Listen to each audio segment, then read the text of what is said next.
গাড়ি ভাঙে যাচ্ছে, বড় বড় গাড়ি যায়, বড় বড় বিল্ডিং লা ভাঙা যায়, আর আমার মরেছি, নগলা মরেছে সবাই, কয় আসা ঠিক করে একটা নগ নাই, মরে গেছে নগলা। বাড়ি ঘর একবার রাস্তার জলে সব ডুবে যাচ্ছে, আমরা বাড়াতে পারতেছি। পঞ্চায়েতকে বলছি, পঞ্চায়েত কিছুই করে নাই। গাড়ি মানে পাল্টি হওয়ার সম্ভাবনা, রাস্তাঘাট মানে খাল বিলগুলো তো দেখাও যাচ্ছে না। ত্রাস করতে ভয় লাগে তো।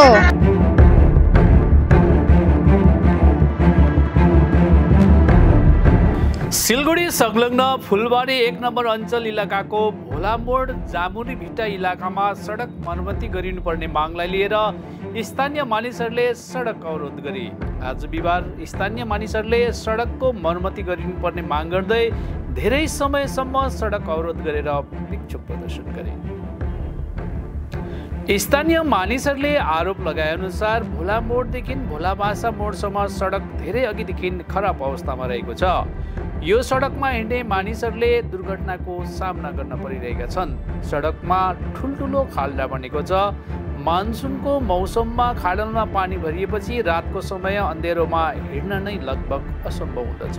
यसले गर्दा विशेष गरेर बाइक तथा टोटो दुर्घटनाहरू भइ नै रहन्छ। यसैगरी सडकको पानी घरभित्र पनि पसिरहेको छ। यस मामिलाबारे स्थानीय जनप्रतिनिधिहरू अनि प्रशासनलाई जानकारी गाउँलेहरूले दिइसकेका छन्, तथापि प्रशासनको तर्फबाट हालसम्म कुनै कारवाही नगरेको स्थानीय मानिसहरूको भनाइरहेको छ। গাড়ি ভাঙে যাচ্ছে, বড় বড় গাড়ি যায়, বড় বড় বিল্ডিং লা ভাঙা যায়, আর আমার মরেছি, নগলা মরেছে সবাই। কয় বছর হল? বেশি হবে, 4-5 বছর হবে বোধহয়। কয় আসা ঠিক করে একটা নগ নাই, মরে গেছে নগলা। সমস্যা কি? নগলা পড়েছে, জল যাচ্ছে বাড়িতে। আমার নামটা আছে নেয়ানসরি। বাড়ি ঘর একবার রাস্তার জলে সব ডুবে যাচ্ছে, আমরা বাড়াতে পারতেছি না, বাড়িতে যেতে পারতেছি না, হাট বাজারে যেতে পারতেছি না, কোনো কিছু করতে পারতেছি না। আমাদের খুব সমস্যা হয়ে গেছে বাড়ি ঘরে। পঞ্চায়েতকে বলছি, পঞ্চায়েত কিছুই করে নাই। পঞ্চায়েত কোনো কথাই শোনে না। রাস্তাটা অনেক দিন থেকে এমন সমস্যা। হ্যাঁ, যাতায়াত করতে ভয় লাগে তো। বাচ্চা কাচ্চা যেতে পারে না, বড় মানুষ আমরা সব সময় তো বাচ্চা কাচ্চার পিছনে থাকতে পারি না। ওই জন্যই তো আমাদের খুব সমস্যা হয়ে গেছে। আমরাও যাতে আসতে পারি না, কিছু করতে পারি না, একটু রাতে আন্ধারে যাওয়া আসা করতে পারি না। আমার নাম খুকি পাল, এলাকাটার নাম ভোলামোড় জামুরি ভিটা। এখান থেকে মোটামুটি প্রায় তো ভালোবাসা মোড় অব্দি তো রাস্তাটা খারাপ আর কি। আমরা তো মাঝে মাঝে যাতায়াত করি এদিক দিয়ে, মানুষের তো অসুবিধা তো হচ্ছেই আর কি। মানে যে জল জমে আছে আর কি, মানে এতে গাড়ি মানে পাল্টি হওয়ার সম্ভাবনা, রাস্তাঘাট মানে খাল বিলগুলো তো দেখাও যাচ্ছে না। জল জমে আছে যেখানে গর্তগুলো। রামকৃষ্ণ মণ্ডল।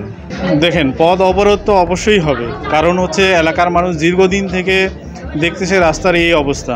এলাকার জনপ্রতিনিধি হিসেবে আমি আমাদের গ্রাম পঞ্চায়েতে আমি সমস্যাটি তুলে ধরছিলাম, কিন্তু ওরা বলছে হবে, টেন্ডার হয়ে গেছে, পাস হবে, কিন্তু এই সব কথাই বলে যাচ্ছে।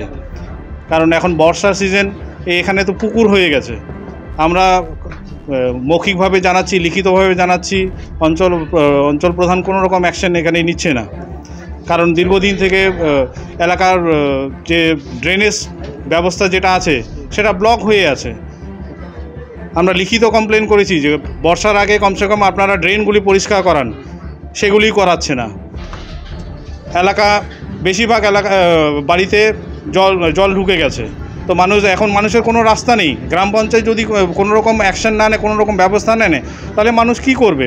পথ অবরোধ ছাড়া আর কোনো উপায় নেই। দেখুন, আমি একা কি করব? আমার ব্যক্তিগত হিসেবে তো আমি কোনো কিছু করতে পারি না, কারণ আমাকে অবশ্যই গ্রাম পঞ্চায়েতের সহযোগিতায় আমাকে জিনিসটা করতে হবে। যদি গ্রাম পঞ্চায়েত কোনো রকম আমাকে সহযোগিতা না করে, তাহলে আমি একা কী করব বলুন?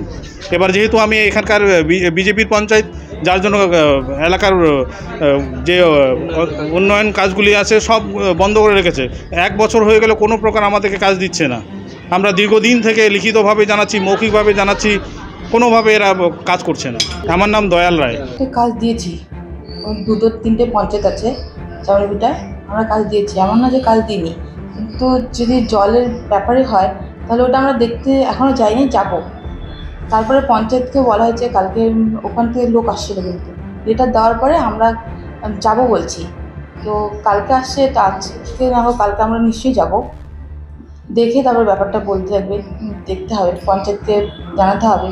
স্থানীয়রা করছে, তো স্থানীয়রা কিন্তু কালকে এসে আমাকে একটা লেটার দিয়ে গেছে। তো লেটার ভিত্তিক আমরা বলছি যে আমরা পঞ্চায়েতের সঙ্গে যোগাযোগ করে আমরা যাব।